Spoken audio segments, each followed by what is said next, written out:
Legend, a traditional story sometimes popularly regarded as historical but unauthenticated. A myth. This is the legend of 9/11.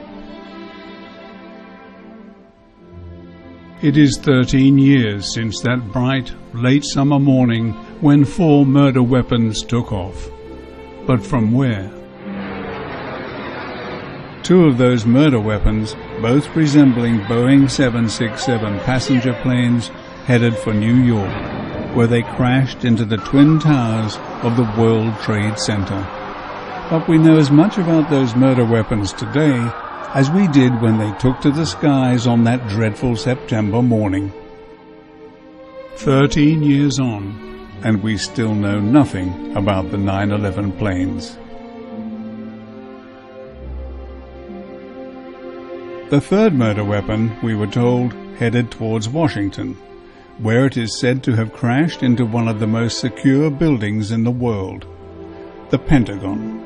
A building surrounded by scores of surveillance cameras, but from which we have only seen a few indistinct images of what we had to be told was the third murder weapon, a Boeing 757, which apparently disappeared almost without a trace inside the Pentagon, followed by a huge explosion.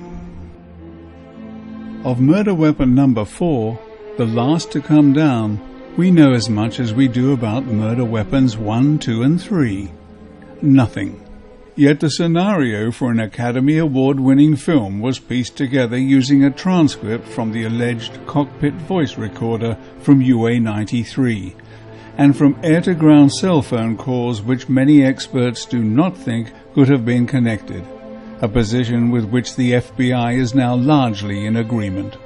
The official story is that this plane crashed in a field in Pennsylvania, but there was very little to see of it, and the debris was widely spread out, which seems to tally with eyewitness and other reports that murder weapon number 4 was shot down by Major Rick Gibney, piloting a U.S. National Air Guard F-16.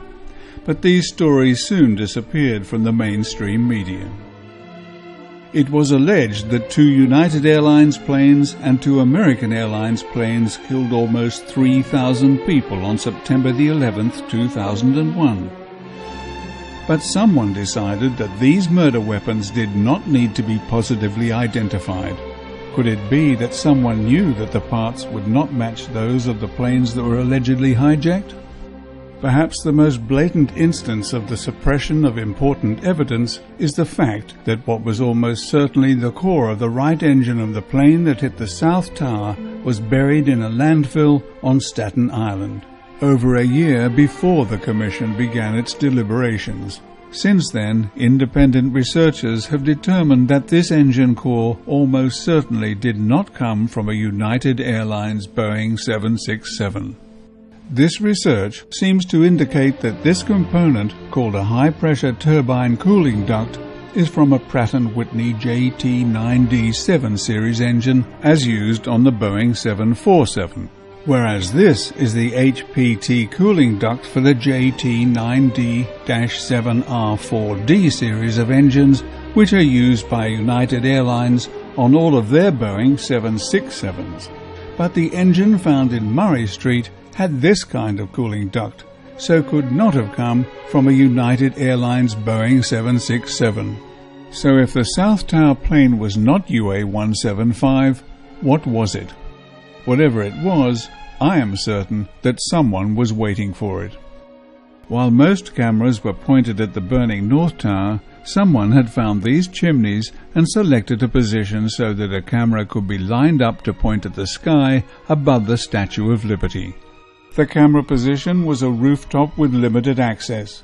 As a cameraman, I am certain that the position was selected for one purpose only: to make a video record of the arrival and last few seconds of the South Tower plane's murderous journey.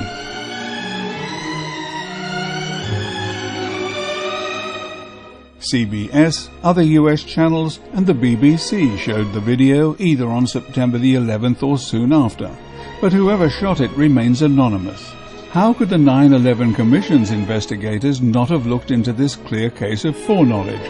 Or were they told not to look at anything that might go against the already established official story? But there was other evidence that the Commission was unable to look into because it had been deliberately destroyed. An audio tape from September the 11th of air traffic controllers recalling their experiences with the alleged hijacked aircraft AA-11 and UA-175 was deliberately destroyed by a Federal Aviation Administration manager between December 2001 and February 2002. And to this day, the authorities still refuse to release the serial numbers of any of the flight data recorders, including the cockpit voice recorder, you know, the one that the award-winning movie was based on. The numerous anomalies in the official 9/11 story add up to arguably the most colossal lie ever told. The two anomalies which stand out most, in my mind, are the failure of the 9/11 Commission to insist that the 4 planes that crashed be forensically identified, and, in its over 500-page report, the Commission's failure to even mention one of the most perplexing structural failures in the history of high-rise construction, the collapse of World Trade Center Building No. 7 at 5:20 on the evening of 9/11. The National Institute of Standards and Technology, NIST, has wasted millions trying to convince the world that this was not a controlled demolition, but the following video proves that it must have been. Listen carefully. The voices of the camera crew tend to mask the low frequencies, but if the voices are suppressed, that was an explosion. Listen again. The myth is that a critical column on the 13th floor buckled and triggered the structural failure, but a buckling column does not sound like an explosion. The inescapable conclusion is that WTC-7 collapsed due to a controlled demolition which would have taken months to plan and prepare while it was business as usual inside the building. The Twin Towers had earlier suffered similar fates, but architects, engineers and other experts are convinced that these buildings could not have been brought down by the aircraft impacts and the fuel and office equipment fires that followed. 3 giant buildings in a time frame of just a few hours, all showing the visual hallmarks of classic controlled demolitions. 4 unidentified aircraft and 3 controlled demolitions. What more is needed to convince anyone that the official 9/11 story has as much relevance to what really happened as this word has to this image? So the question is, what are you going to do about it? This video is dedicated to the memory of those who were killed on September the 11th, 2001.